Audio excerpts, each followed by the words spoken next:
Good morning to all of you. Today we will discuss local image enhancement methods in digital image processing. In the last lecture, we have discussed histogram equalization. Now, the enhancement using arithmetic and logical operators. First of all, what is image subtraction?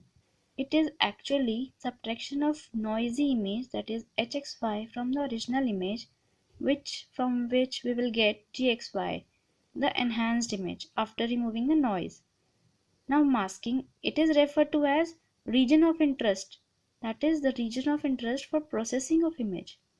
This isolates an area for processing. Next is the arithmetic operators. We will read about addition, subtraction, multiplication, division.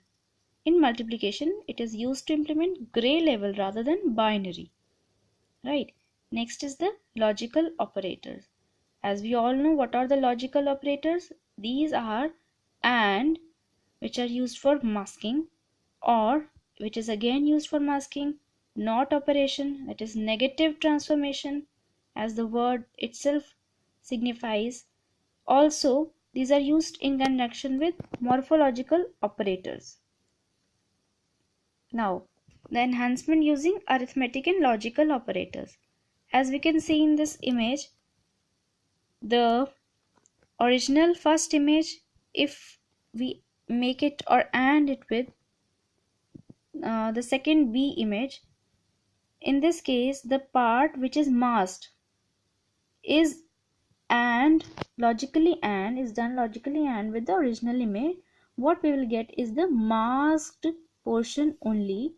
After enhanced image, after doing the AND operation, we will get the upper top portion of this tomb. Now, if we do OR of the upper top portion of this tomb, we'll again get this same masked portion in the output image. The difference is, in the above image we are using white portion only, and in case of OR we are using black portion only, that is 255 image values. The AND image mask displayed by B image, and the result is displayed in the AND operation in C part. Similarly, D is the original image. If we do OR image mask, the result of operation OR of images can be seen in D and E. Now, what is image subtraction? It is the difference between two images fxy, the original image, and hxy. It is hxy, and this is the noisy part in the original image, which is expressed as gxy is equal to fxy minus hxy. Now, enhance the difference part of two images.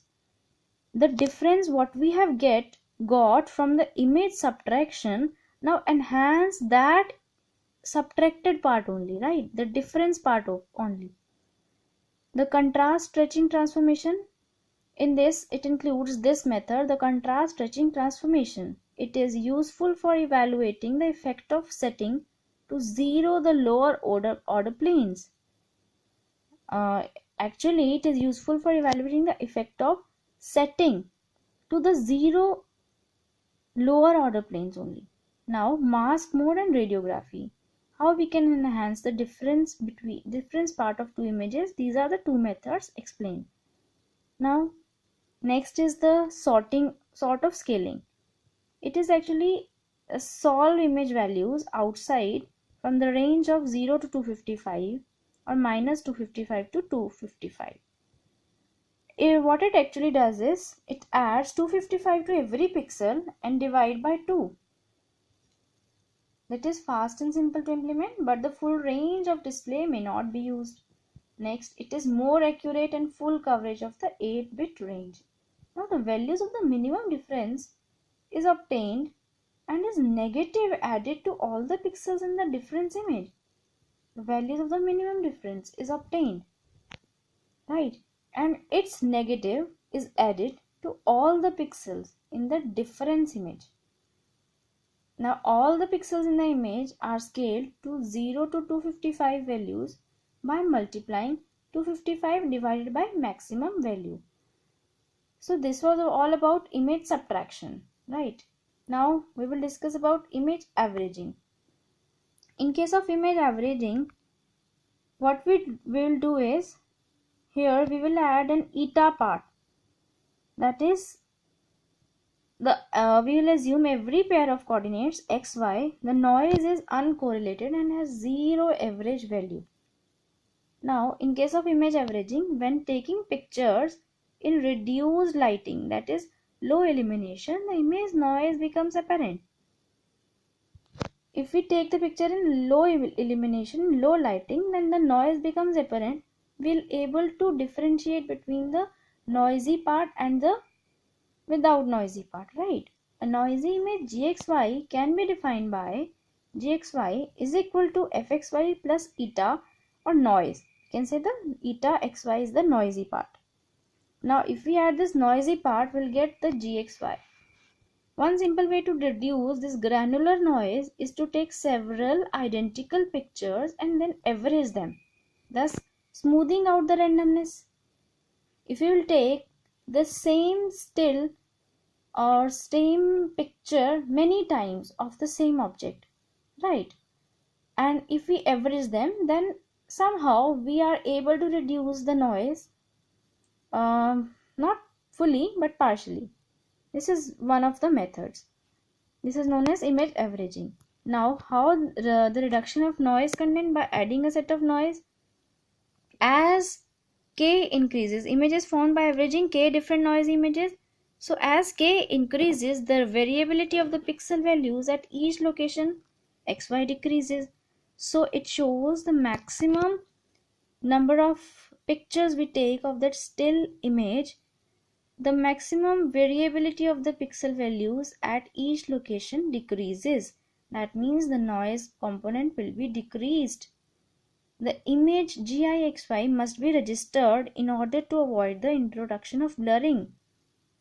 Right. Now use integrating capabilities of CCD or similar sensors for noise reduction by observing the same scene over long periods of time. Now this is the example of averaging by using k number of pictures.